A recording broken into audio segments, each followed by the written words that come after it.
नमस्कार, मी सरिता कौशिक. राजकारणात नेहमीच काही ना काही पडद्यामागे सुरूच असतं. पण सगळ्यात जास्त पडद्यामागे जर कुठल्या पक्षात सुरू असेल, तर तो म्हणजे राष्ट्रवादी काँग्रेस.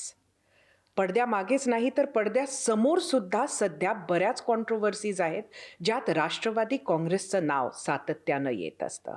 त्यामुळे नक्की राष्ट्रवादी काँग्रेसला काय वाटतं, हे जाणून घेण्याची इच्छा महाराष्ट्राच्या मनात आहेत.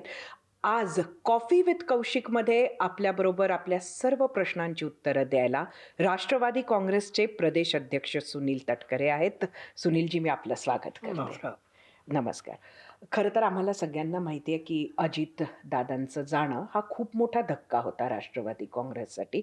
सगळ्याच इक्वेशन्स तुमच्यासाठी बदलल्या असतील. एकंदरीत पक्षानं आता सावरायला सुरुवात केली आहे का?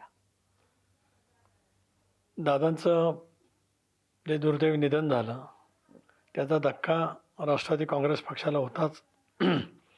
महाराष्ट्राला सुद्धा होता आणि देशाला सुद्धा होता. पण माझ्या व्यक्तिगत जीवनामध्ये सुद्धा फार मोठा धक्का होता. मला आठवते की 10 मे 1984ला माझे वडील वारले. ते झोपेतच वारले, त्यामुळे सकाळी कळलं. दादांचं निधन सुद्धा तसंच विमान प्रवासात आणि इथून गेले आणि बारामतीला दुर्दैव करता झालं. आजही दादा नाहीत हे मनाला पटतच नाही. गेले 35 वर्ष ज्या पद्धतीने त्यांच्यासोबत मी वावरलो, अनेक वेळेला गंभीर विषयावरती चर्चा केली, अनेक वेळेला मोकेपणाने संवाद केला, अनेक वेळेला मैत्रीच्या ज्या चेष्टा मस्करी असतात त्याही झाल्या.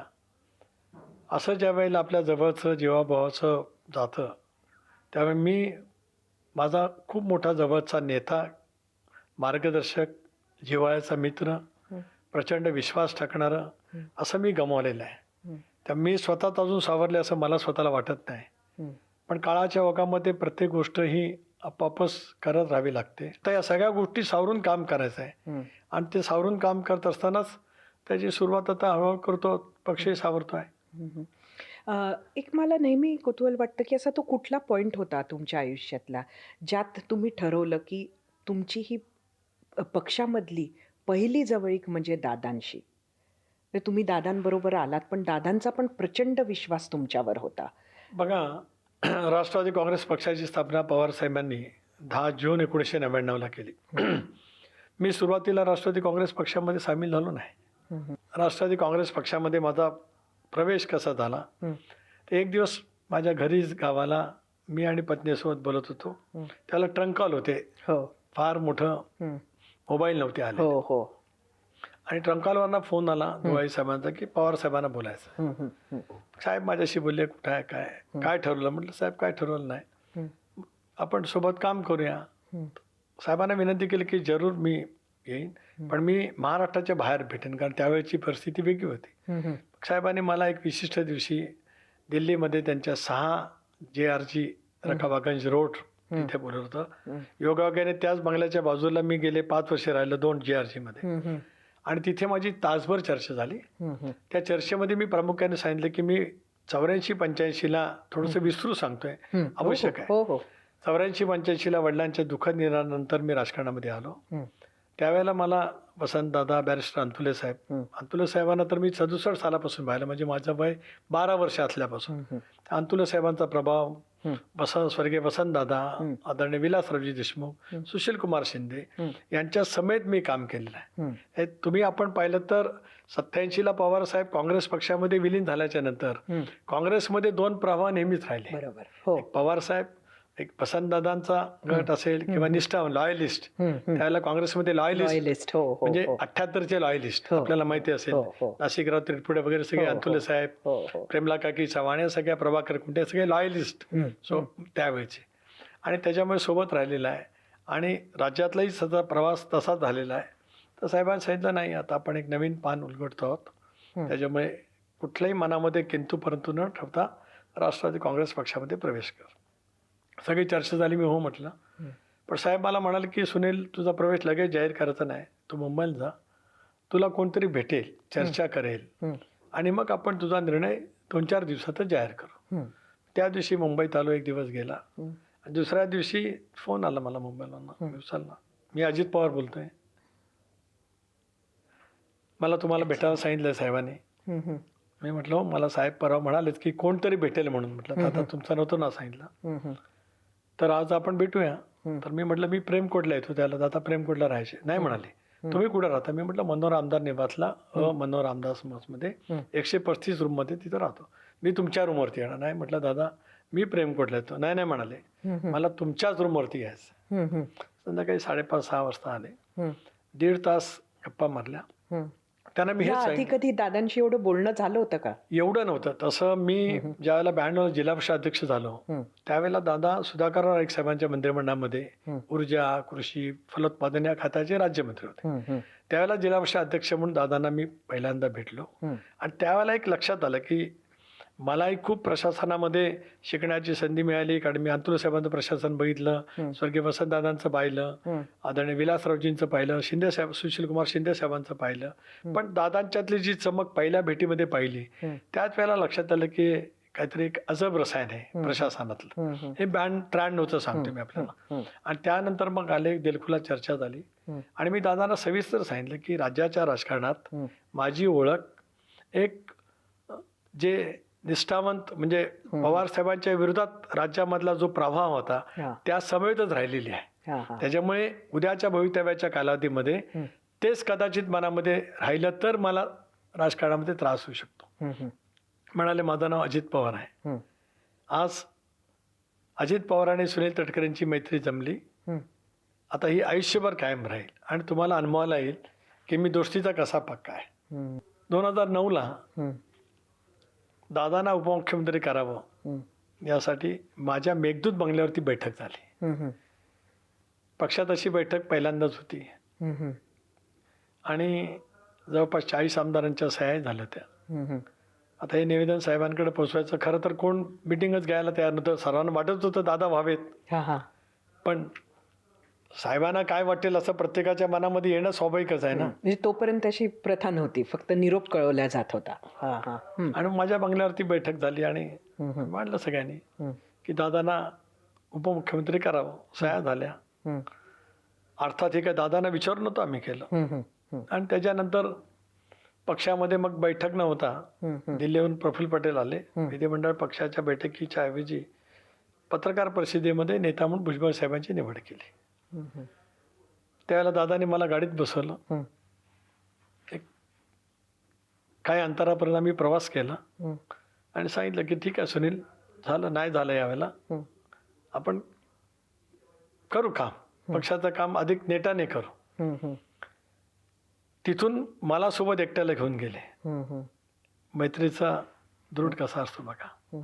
त्याच्या आधीची गोष्ट सैरदाजी, रायगड जिल्हा परिषदेच्या अध्यक्षाच्या निवडीसाठी हं, हं, 20 मार्च 2002 हं, हं, शेतकरी कामगार पक्षाचा अध्यक्ष करा असं पवार साहेबांनी मला हं, हं, हं, आदेश दिले होते. हं, आणि दुर्दैवाने त्यावेळेला हं, साहेबांनी दिलेला आदेश मला पाळता आला नाही. हं, त्यामुळे काँग्रेस राष्ट्रवादीमध्ये मी दिलेला आदेश माझ्या पक्षाने पाळला नाही हं, हं. आणि शिवसेनेचा अध्यक्ष त्यावेळेला झाला.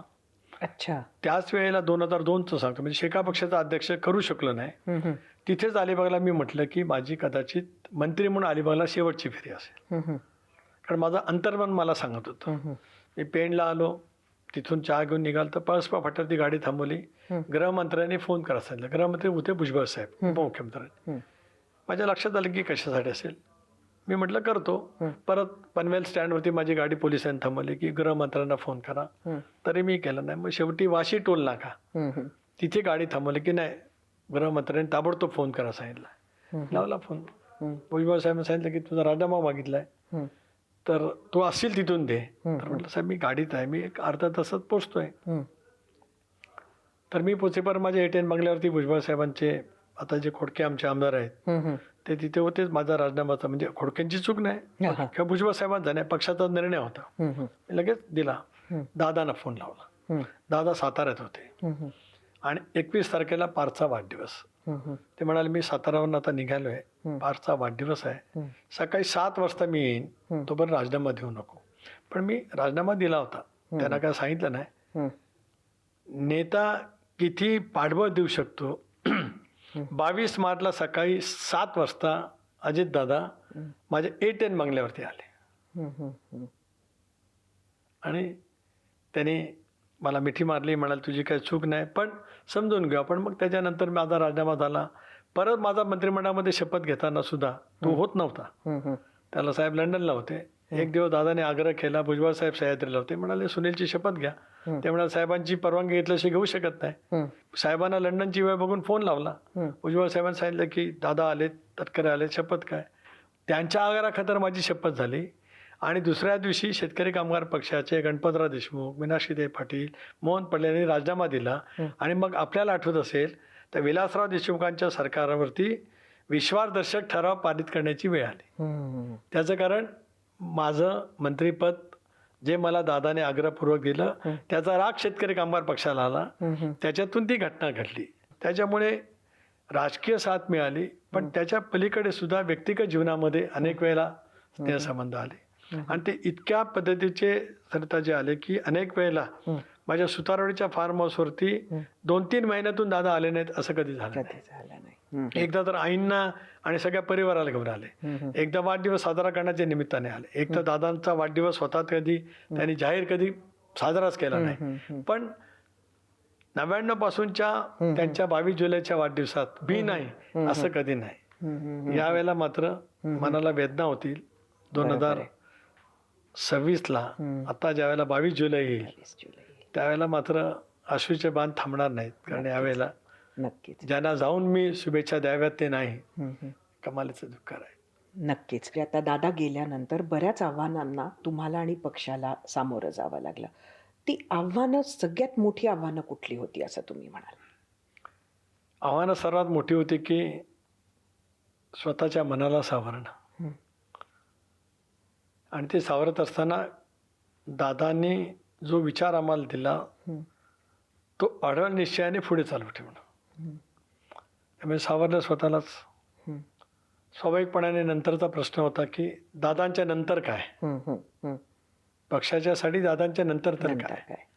कारण मी मगाशी आपल्याला म्हटल्याप्रमाणे की हे शेवटी चालू राहतच असतं. बरोबर. दादा गेल्याचं आयुष्यभर विसरता येणार नाही. बरोबर. पण गेले ते वास्तव आहे, सत्य आहे. बरोबर. म्हणजे त्या ठिकाणी पुन्हा उत्तराधिकारी आलाच. त्यामुळे ते जबाबदारीचं भान मनामध्ये ठेवलं. त्याच्यामुळे मला आमच्या सर्व सहकाऱ्यांना निश्चितच वाटलं की वहिनी ह्याच दादांच्या, कारण त्यांची सुद्धा त्यांची साथ ही दीर्घकाळची आहे. विवाह झाल्यापासूनची दादांची साथ त्यांनी केलेली. दादांच्या राजकारणामध्ये अनेक क्षण असे आलेले. अशा वेळेला वहिनींनी त्यांना दिलेली साथ ही आम्ही सर्वांनी लक्षात घेतली. आणि मग वहिनींच्या जवळ चर्चा झाली. आणि मग ते सर्वात मोठं आव्हान होतं ताबडतोब विधिमंडळ पक्षात नेता निवडणं किंवा शपथविधीची प्रक्रिया पूर्ण करणं, भारतीय जनता पक्षाची म्हणजे मुख्यमंत्री महोदयांची मान्यता घेणं, भारतीय जनता पक्षाच्या शीर्षस्थ नेतृत्वाची मान्यता मिळवणं, हा सगळा करणं गरजेचंच होतं. आणि ते आम्ही तातडीने केलं. म्हणजे मी एकट्याने केलं असं नाही. मी असेल, प्रफुल्ल पटेल असतील, भुजबळ साहेब असतील, हसन मुश्रीफ असतील, धनंजय मुंडे असतील, कारण आम्ही सगळेजण दादांच्या निर्णय प्रक्रियेतला एक भाग होतो. 2023ला ज्या वेळेला 2 जुलैला दादांनी आम्ही निर्णय घेतला आणि शपथ झाली इंडियामध्ये जाण्याचा, ती सगळी प्रक्रिया अशी 1 महिनाभराची दीर्घकाळची होती. त्यात आम्ही होतो. त्याच्यामुळे स्वाभाविकपणाने आमची ती सर्वांची जबाबदारी होती, ती आम्ही पार पाडली. दादा गेल्यानंतर एक अजून असं घडलं की अगदी 2-4 दिवसातच विलिनीकरणाच्या इतक्या बातम्या, म्हणजे जी मंडळी आधी त्यावर कुठलंच वक्तव्य करत नव्हती ती सुद्धा विलिनीकरणाच्या चर्चांमध्ये सहभागी आम्ही होतो हे सांगत समोर आली. बरेच दावे प्रतिदावे सगळे झाले. तुम्ही या राजकारणाचं विश्लेषण कसं करता? त्याच गोष्टीचं थोडंसं वेदना झाला की दादांचा शव ज्या वेळेला अंत्यदर्शनासाठी विद्याप्रतिष्ठानच्या प्रांगणामध्ये सर्व पोस्टमॉर्टमची प्रक्रिया करून आणणं पहिल्या दिवशी, अंत्यसंस्कार दुसऱ्या दिवशी झाले. त्या पहिल्या दिवशीच काही जबाबदार नेत्यांनी मुलाखती दिल्या की दादांची अंतिम इच्छा होती विलिनीकरणाची. विलिनीकरण टप्प्यात आलेलं होतं. या तारखेला विलिनीकरण होणार होतं. आणि मग एक सो कॉल तो एक व्हिडिओ तो नंतर दादा त्या बैठकीला बसलेत आणि ते सगळे आहेत असा तो झाला. सलग 2 दिवस त्या मुलाखती चालू राहिल्या. आम्ही तर सगळे हादरलेले होतो मनातून सर्व अर्थाने. म्हणजे पहिला दिवस तसा, दुसरा दिवस अंत्यसंस्काराचा. त्यामुळे मी तर मीडियाच्या पुढे बोलण्याच्या मानसिकतेमध्येच नव्हतो. बोललो असतो तर अशुद्ध भान आवरलाच नसता आणि बोलताही आलं नसतं. तर त्याच्यामुळे ज्या पद्धतीने ते सुरू झालं याचा अर्थ लगेचच लक्षात आला, राजकीय अर्थ, की नाही आता याचा काही ना काहीतरी घडत आहे. आणि मग त्याच वेळेला म्हणजे काय काय घडतंय, म्हणजे त्याचं राजकीय विश्लेषण तुमचं राजकीय काय? विश्लेषण असं आहे की विलिनीकरणाची चर्चा जाहीर करणं याचा अर्थ की आता दादा गेलेत आणि विलिनीकरण थांबलं तर आता विलिनीकरण नंतर होईल, याचा आता विलिनीकरणाच्या नंतरचं सिनारिओ टोटल बदलतो. आता म्हणजे माझा काय त्याला विरोध होता अशाला काय भाग नाही. मला त्या गोष्टीची अगोदर माहिती होतीच. दादाने सांगितली होती, आता कोणी काय म्हणेल मला माहिती होतं की नाही.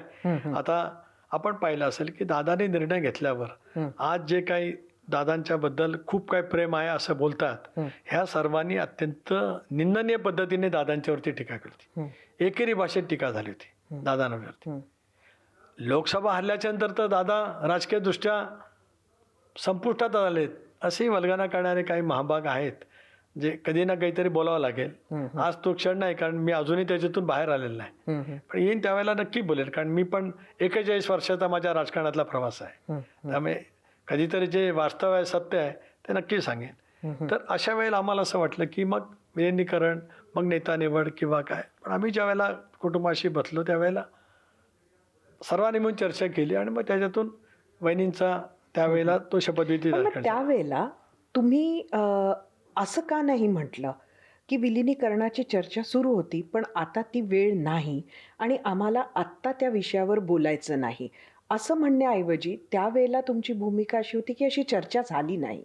नाही, बघा, पहिले 2-3 दिवस तर मी माध्यमाची संवादच करू शकलो नाही, कारण माझं मनच तयार होत नव्हतं. पण कर्म म्हणून काम करायचं होतं त्याप्रमाणे इथं आलं, विधिमंडळ पक्षाची निवड झाली, मुख्यमंत्र्यांनी पत्र दिलं, वहिनीची शपथ झाली. त्यानंतर ज्या वेळेला वहिनी उपमुख्यमंत्री म्हणून बारामतीला गेल्या त्यावेळेला आम्ही ठरवलं की स्वर्गीय चव्हाणसाहेब महाराष्ट्राचे शिल्पकार यांच्या समाधीस्थळावरती जावं, नतमस्तक व्हावं म्हणून आम्ही गेलो. त्यावेळेला मी माध्यमांशी बोललो. त्याला मी हेच म्हटलं, पण विलिनीकरण टप्प्यात आलं यांचा म्हणण्याचा अर्थ राजकीय दृष्ट्या जो मला भावला, समजला, माझ्यासहित आमच्या सर्व सहकार्यांना असा कळला की नेतृत्व वहिनींकडं जाऊ नये असं त्यांचं. सरळ आहे. अच्छा, असं त्याचा अर्थ काय दुसरा?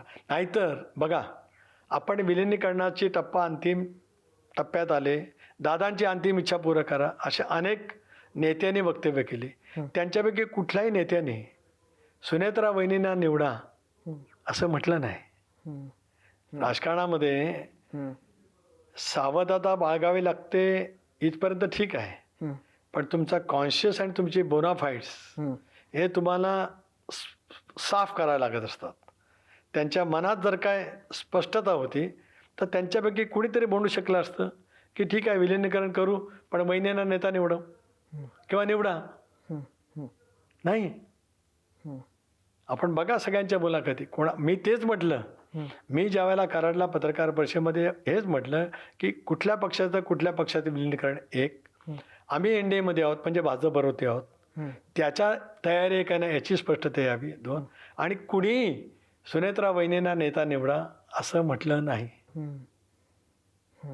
आणि त्याच्यामुळेच मी जे म्हणतोय त्याच्या पुष्ठर्थ या सगळ्या मुलाखती जर का आपण काढल्यात, अजून युट्यूबवर असतील, आपल्याकडे असतील, कोणाचंही त्याच्याबद्दलचं काही वक्तव्य नाही. ठीक आहे, विलिनीकरण आलो तर टप्प्यात ठीक आहे, पण दुर्दैवी घटना घडली, त्याच्यामुळे दादा असतानाचं विलिनीकरण आणि दादा नसतानाचं विलिनीकरण खूप फरक आहे ना. बरोबर. पण मग राष्ट्रवादी शरदचंद्र पवार पक्षाचा खास राग तुमच्यावर आहे असं वाटतं, म्हणजे प्रफुल्ल पटेलांवरही रोष आहे पण निशाण्यावर, टार्गेटवर तुम्हीच आहात असं आम्हाला वाटतं. तुम्हाला तसं वाटतं का? तसं आहे का? वाटतं, पण मी टार्गेटवरती केवळ आत्ता घटना घडली तेव्हापासून नाही.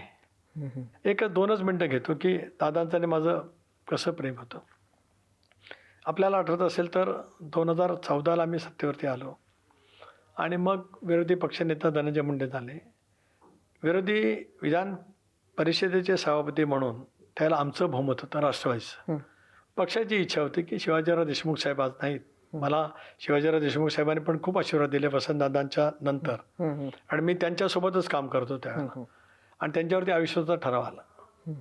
तर ठराव आयुष्याचा ठराव आला, तो पक्षाने आणायचं ठरलं म्हणून आला.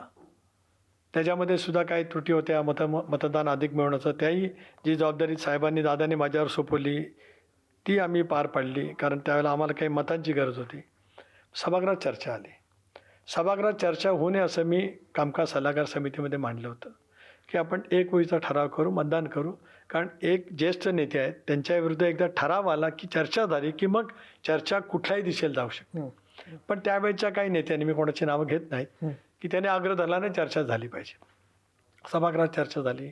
शरद रणपिसे साहेब असतील, तिकडनं रामदासबाई कदम असतील, दिवाकरजी रावते असतील, माणिकराव ठाकरे असतील, या सर्वांची खूप भाषणं झाली आणि ती राष्ट्रवादी काँग्रेस पक्षावरती टीका टिप्पणी करण्यात आली. अगदी 78ला पवारसाहेबांनी पुनर्स्थापन केलं त्याच्याबद्दलचं सुद्धा खंजीर कुपतला इथपासूनचं वक्तव्य झाले. शेवटचं भाषण माझं, मी 1.5 तास भाषण केलं. हे सगळे मुद्दे खोडून काढले. अगदी 78चा पुलोचा प्रयोग साहेबांनी जो केला त्याचं माझी जी काय माहिती होती त्यावेळची ती सांगितलीच. पण मी बोलत असतानाच, माझं भाषण अशा फ्लोला असतानाच दादा वरच्या गॅलरीत आले 15-20 आमदारांनी घेऊन. का तर सगळी खालची प्रेस वरच्या गॅलरीत आली, कारण माझं भाषण खूप वेगळा फ्लोला आणि वेगळ्या दरात झालं होतं. तर दादा वरती आलेले मी पाहिलं नव्हतं. माणिकराव ठाकरे उभे राहिले आणि म्हणाले की यांचा आवाज, तटकऱ्यांचा आवाज वाढला तर का, तर त्यांचे युवराज वरती आलेत म्हणून. दादावरती मी बघितलं तर दादा आहेत आणि बाजूला 15-20 आमदार बसलेले आहेत. मी क्षणभर म्हटलं, म्हणजे मी माझं समय सूचकता किंवा याचं कौतुक नाही करत, मी म्हटलं कृष्णा कल्ल्या आज वारल्या आजच. त्याने एक सुंदर भावगीत केलंय, परिकथातल्या राजकुमारा स्वप्नी माझ्या येशील का. माझा राजकुमार मला स्वप्नात नाही, मला बघायला इथे आलाय.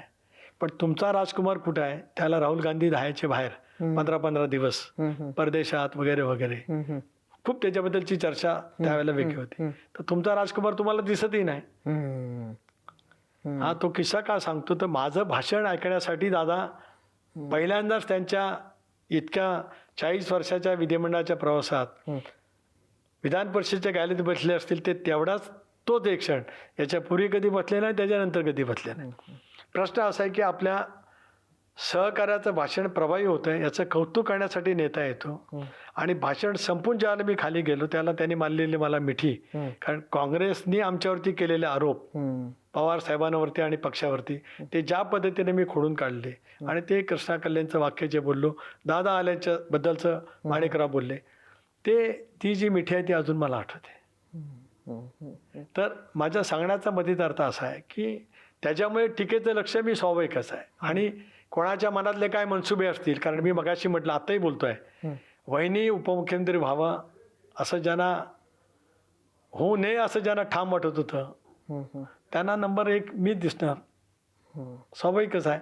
त्याच्यामुळे ते मी भोगतोय ना, गेले 2 महिने जे आपण पाहताय ते सरळपणाने तेच चाललेलं आहे. टीकेचं लक्ष. सुनीलजी, तुम्ही जे म्हणता मान्य की म्हणजे खूप मोठा आघात आहे तुमच्यावरही पक्षावरही, आणि त्यात कोणाचं दुमत असेल असं वाटत नाही.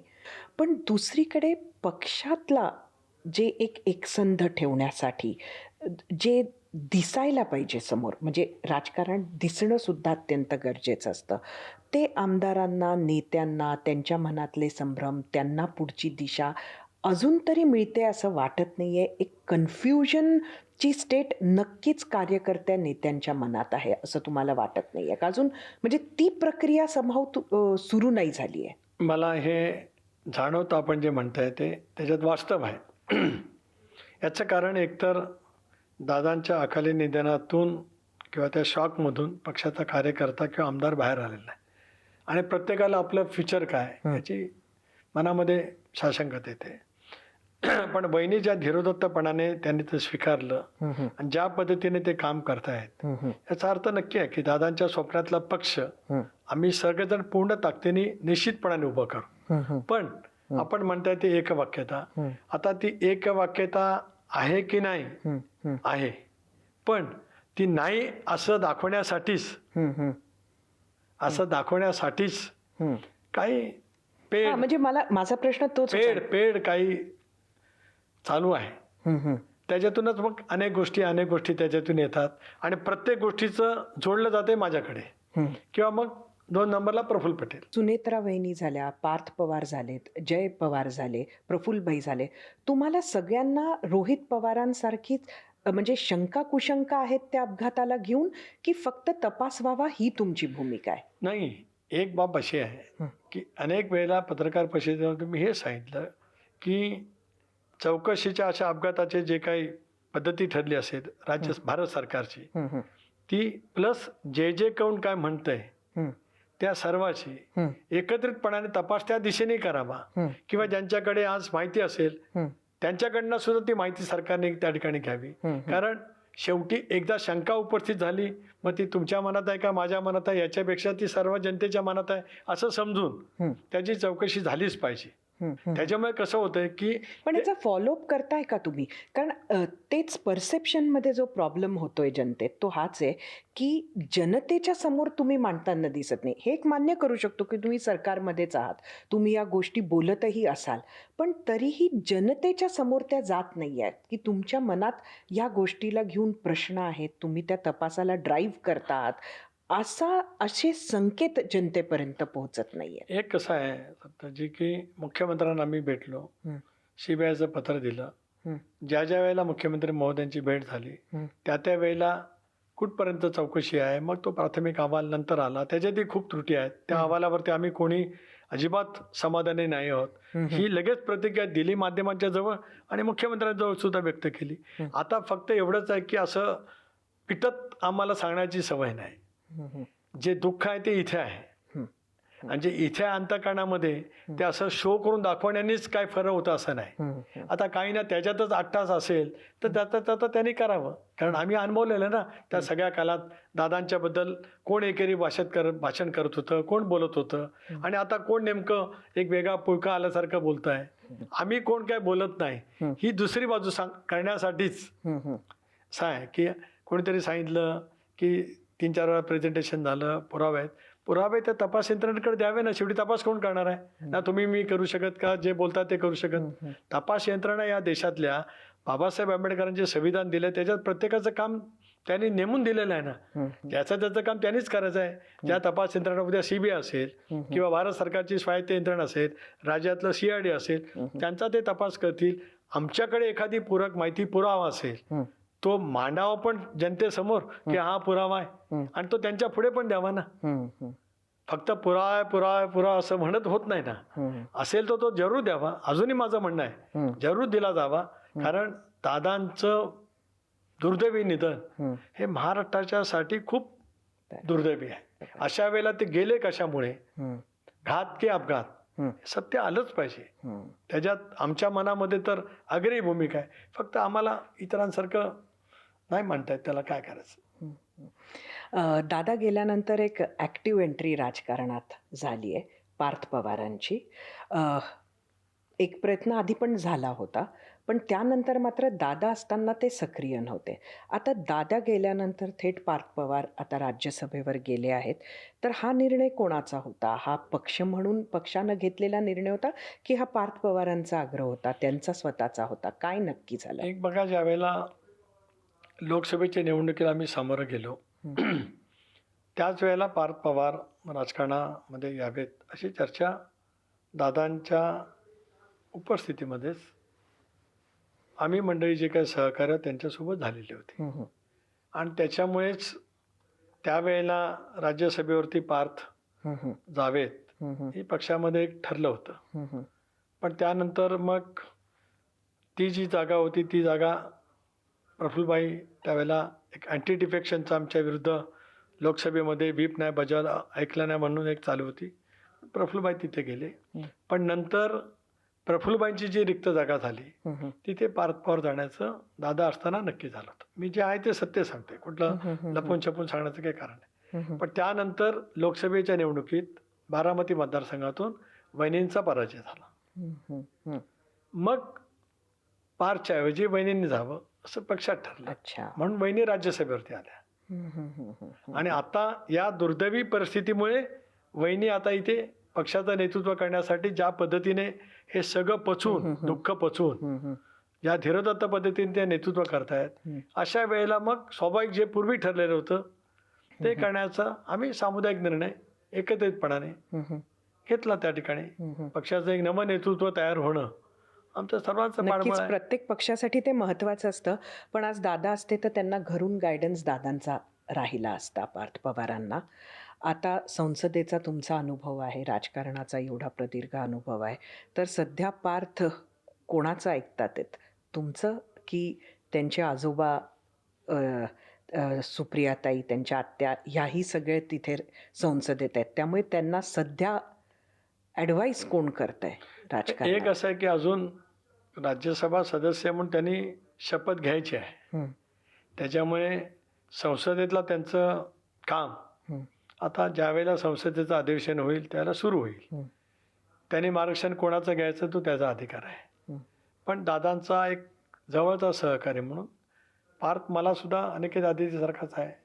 त्यामुळे माझा अनुभवाचा मला जेवढा सल्ला देता येईल तेवढा मी देईन. पण याचा अर्थ त्यांनी सध्या साहेबांचा किंवा त्याच्या आत्यांचा म्हणजे सुप्रियाताईंचा सल्ला घेऊ नये असं मी कशाला म्हणेन. शेवटी त्यांना राजकारणाची सुरुवात करायची करताना त्यांना ज्यांचा ज्यांचा सल्ला मिळेल तो त्यांचा त्यांनी घ्यावा. त्याच्यात काय माझ्या मनात वेगळं असण्याचं काही कारण नाही. पण माझी जी जबाबदारी आहे दादा नंतरची ती तर मी मात्र प्रामाणिकपणाने पार पाडेन. ते पाडणं गरजेचंच आहे, माझं कर्तव्य आहे.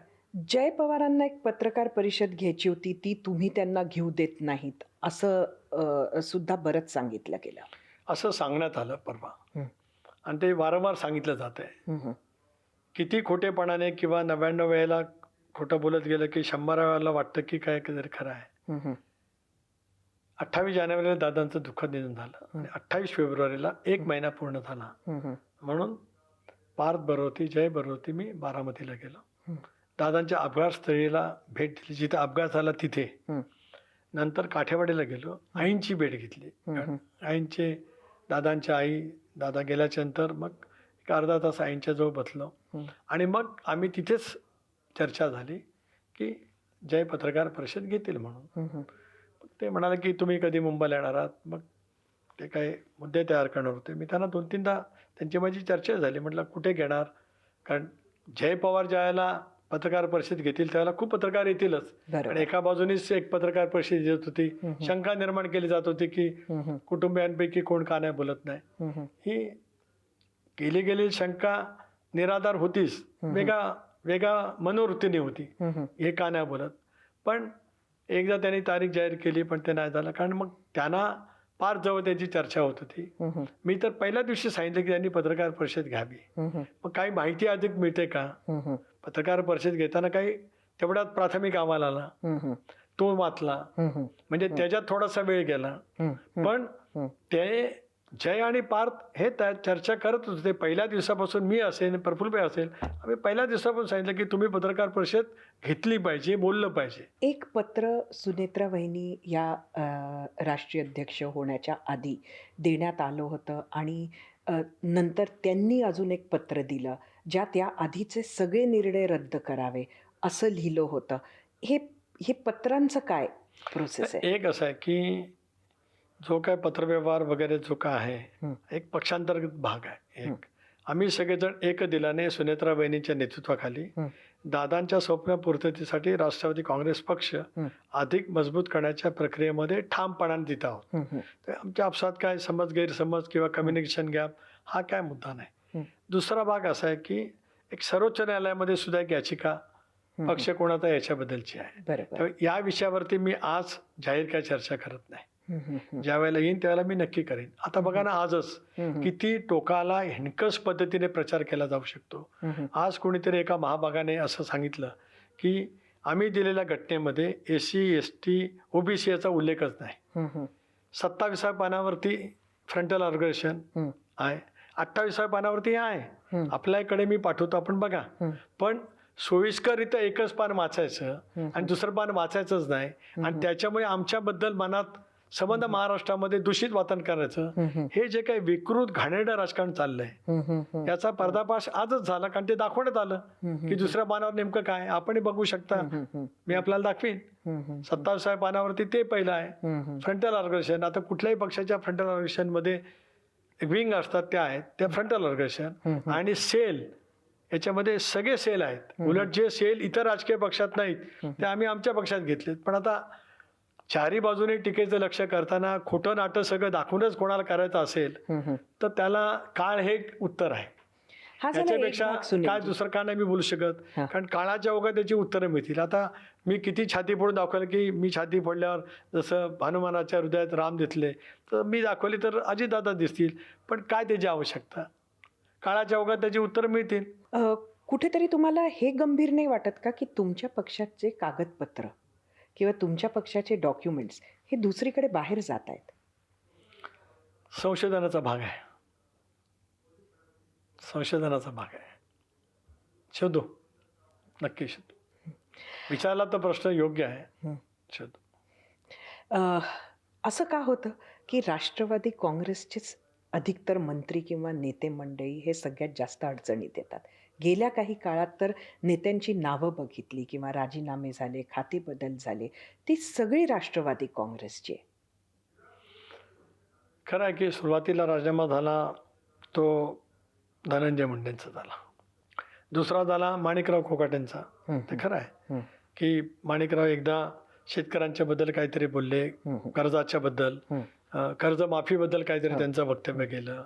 अशा वेळेला दादा उपमुख्यमंत्री होतेच, नेते होतेच, तो राजीनामा त्या ठिकाणी झाला. आता खरं आहे की आता ह्या सगळ्या बाबतीमध्ये राष्ट्रवादी काँग्रेस पक्षांच्याच नेत्यांचा राजीनामा झाला. इतरांवरती आरोप झाले नाही का? झाले. इतरही पक्षांच्या नेत्यांवरती झाले, जरूर आरोप झाले. पण खरं आहे की बाबा राष्ट्रवादी काँग्रेस पक्षांच्याच नेत्यांचा राजीनामा झाला, ही वस्तुस्थिती आहे. मी काय आता सध्याही परिस्थितीमध्ये बघितलं तर रुपाली चाकणकरांवर खरात प्रकरणात बरेच आरोप होतात आहेत. आम्ही पण बघत आलोय की आपल्या पक्षात रुपाली ठोंबरे यांचा सातत्यानं विरोध राहिलेला आहे चाकणकरांना.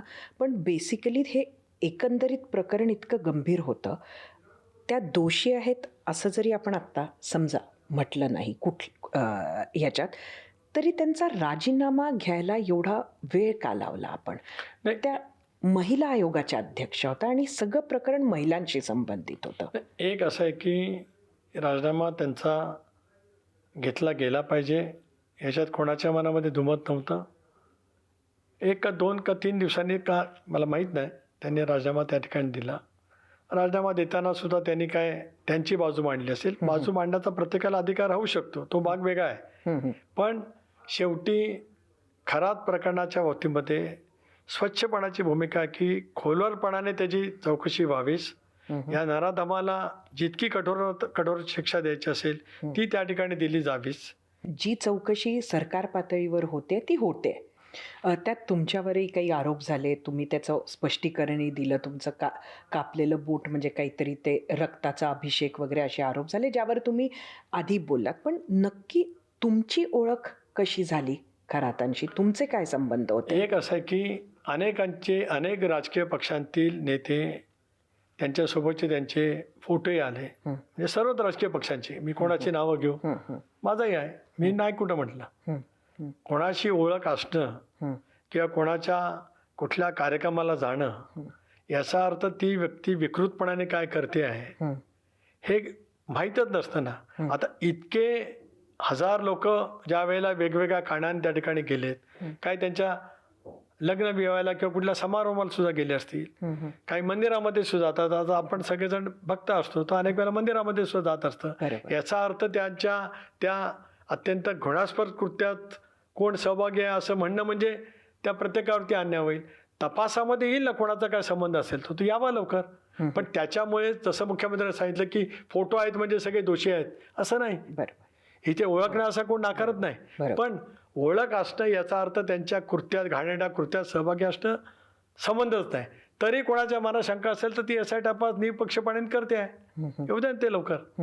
तुमची खराची ओळख कशी झाली आठवतंय का? झाली, आता मला ते आता आठवत नाही, झाली ना 1-2दा झाली. त्यांच्याकडे लग्नालाही गेलो होतो, तो भाग वेगळा आलाय. कसं आहे की माझ्यासहित अनेकांच्या भेटी झाल्यात किंवा लग्न विवाहाल तर प्रचंड प्रमाणावरती गर्दी होती. पण याचा अर्थ ते काय कृत्य करत होते मग तसं माहिती असतं तर प्रत्येक जण केव्हा सावध झाला असताना. त्यामुळे माझी पुन्हा स्वच्छपणाची आपल्या मार्फत भूमिका मी महाराष्ट्राच्या जनतेसमोर मांडतोय की मुख्यमंत्री महोदयांनी सांगितलं की 2-3 महिने अगोदर याचं सगळं चालू होतं असं त्यांनी सभागृहात सांगितलं आहे. हं. मला असं वाटतं आपल्याकडेच नाशिकच्या पोलीस आयुक्तांची मुलाखत झाली हं. गेल्या आठवड्यातच. हो हो कारण त्यांच्याकडे पूर्वी तपास होता आणि नंतर मग SITकडे गेला. हो त्यामुळे त्याची पूर्णपणाची एक संवादच आपण आज ज्या कार्यक्रमात आपण बोलतो त्याच कार्यक्रमामध्ये त्यांनी केला. त्यामुळे पोलिसांनी त्याची योग्य ती नोंद गांभीर्याने घेत अगदी ज्या दिशेने तपास करणं आवश्यक आहे त्या दिशेने तपास सुरू आहे. कधी तुम्हाला त्यांनी पूजा अर्चा काही करायला सांगितलं का? नाही, मला कधी सांगितलं नाही. हं, हं. मी भाविक आहे, श्रद्धाळू आहे, पण अंधश्रद्धाळू नक्की नाही. दादा गेल्यानंतर अर्थ खातं गेलं राष्ट्रवादीकडनं. ते स्वाभाविक आहे, बजेट मांडायचं होतं वगैरे वगैरे. पण आता महिला आयोगाचं अध्यक्षपद सुद्धा भाजपकडे जाणार असं बोलल्या जात आहे. ह्यात किती तथ्य आहे? नाही, कारण एक असं आहे की रिक्त झालेलं पद कोणा पक्षाकडे, आज तर राष्ट्रवादी काँग्रेस पक्षाकडे आहे. ते राहावं असं वहिनींचा आणि पक्षाचा अध्यक्ष राहील. कोणाची निवड करायची ते पक्ष किंवा वहिनी ठरवतील, तो भाग वेगळा आला. पण महामंडळाचं वाटप, कारण आम्ही एक सत्तेमध्ये संख्याबळ आहे. भारतीय जनता पक्षाचं 134 आहे, शिवसेनेचं 59 आहे, राष्ट्रवादीचं 41 आहे. त्या महामंडळाच्या रचनेमध्ये किती संख्येने टक्केवारीने भाजप राहील, किती संख्येने शिवसेना राहील, किती संख्येने राष्ट्रवादी राहील, याचं एक ढोबळ आम्ही स्वरूप ठरवलेलं आहे. त्यानंतर मग महामंडळाचं वाटप करताना सुद्धा कसं राहील हेही ठरवलेलं आहे. हे महामंडळ आता राष्ट्रवादी काँग्रेस पक्षाकडे होतंच, तसं काही महामंडळ आज भारतीय जनता पक्षाकडे आहेत, काही महामंडळ आज शिंदे साहेबांच्या नेतृत्वाखाली शिवसेनेकडे आहेत. ती तिथंच आहेत. आता हे रिक्त झालंय या कारणामुळे, तर त्याच्यामुळे ते बसून त्यातला निर्णय त्या ठिकाणी होईल. म्हणजे अजून तो निर्णय व्हायचा आहे. पण तुमचा पक्ष अमित शहा चालवतात असा आरोप सातत्यानं संजय राऊत करत आले आहेत. आता राऊत साहेबांचा आणि माझाही परिचय तसा 30-35 वर्षाचा आहे. मी रोहायला ज्या वेळेला साहित्य संमेलन भरलं होतं त्यावेळेला त्यांना एक वक्ता म्हणून आणलं होतं एका परिसंवादात. ते आमच्या अलिबागचे तसे. अलीकडच्या काळात त्यांची तब्येतही ठीक नाही, त्यांना लवकर आराम पडो अशी माझी प्रार्थना आहे.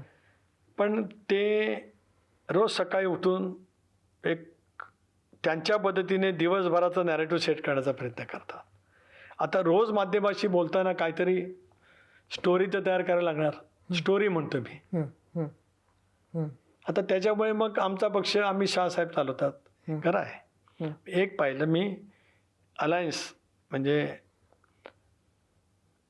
2-3 पक्षाचं सरकारमधला मी एक सहभागी असलेला सुद्धा मंत्री राहिले. Vilasrao, the best coalition chief minister विलासरावजी देशमुख. म्हणजे मला जे अनुभवायला मिळाले देवेंद्रजी पण त्या पद्धतीने करतात.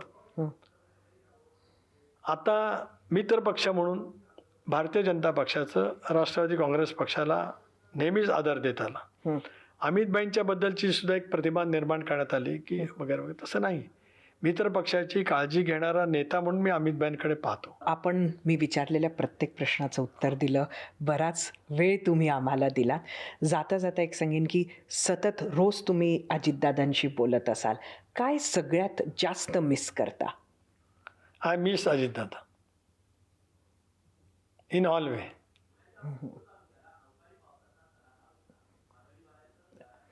नक्कीच हे जे तुम्ही मिस करता ही पोकळी भरून निघू शकत नाही, हे आम्ही सुद्धा जाणतो. समोर सुद्धा चॅलेंजेस आहेत. येणाऱ्या काळासाठी तुम्हाला शुभेच्छा देते आणि परत एकदा कॉफी विथ कौशिकसाठी तुम्ही वेळ काढलात यासाठी खूप खूप धन्यवाद.